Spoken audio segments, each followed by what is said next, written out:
জাজ মাল্টিমিডিয়া থেকে আনুষ্ঠানিকভাবে বাদ পড়েছেন মাহিয়া মাহি। খবরটা একটু পুরনো, কিন্তু জাজ ছাড়া মাহির পথ চলাটা কেমন হবে তা নিয়ে আছে নানান প্রশ্ন। এমন অনেক কিছু নিয়ে শোবিজ টুনাইটের সাথে কথা বললেন মাহিয়া মাহি।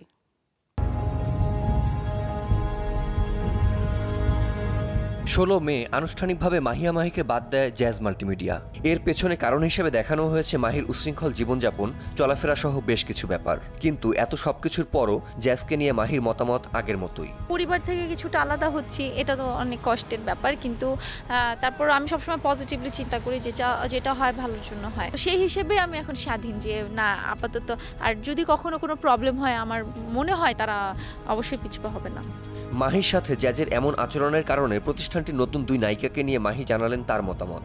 আমি জাস্ট জ্যাজকে অনুরোধ করব যে অবশ্যই তারা নতুন এসেছে, তারা কাজ করবে, জ্যাজের কাজ করবে, বাট আমার মনে হয় যে বছরে যদি 6টা সিনেমা তাদের পক্ষে করা সম্ভব হয় তাহলে 5টা সিনেমা তারা জ্যাজ থেকে করবে আর একটা সিনেমা অ্যাটলিস্ট বাইরে থেকে করা উচিত।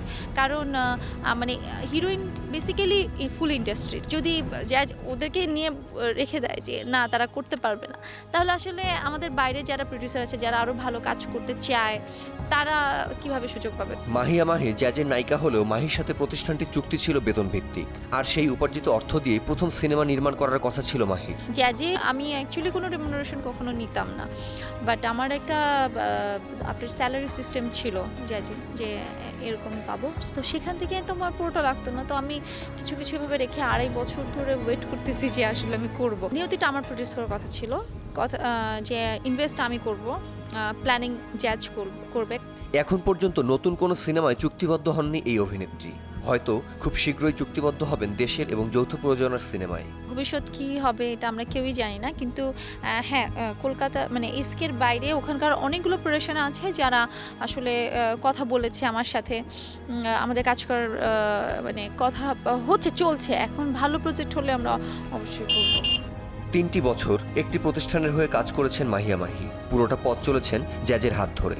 ভবিষ্যতে মাহির প্ল্যানিং হচ্ছে এতদিন যেরকম প্ল্যানিং ছিল সেরকম থাকবে। 3টা বছর জ্যাজ আমার প্ল্যানিং করে দিত, জ্যাজ বলতো, জ্যাজই জানতো আমি আসলে নেক্সট মান্থে কি শুটিং করব, বাট এখন হচ্ছে জিনিসগুলো আমি প্ল্যানিং করব, যে কখন কোনটা করব, কোন ডিরেক্টরের কাজ করব।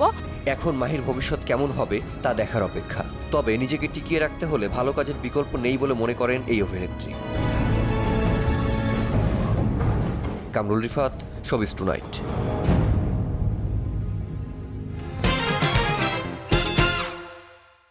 Dear viewers, it's time to take a short break, but don't go anywhere. Just keep watching Jamuna TV.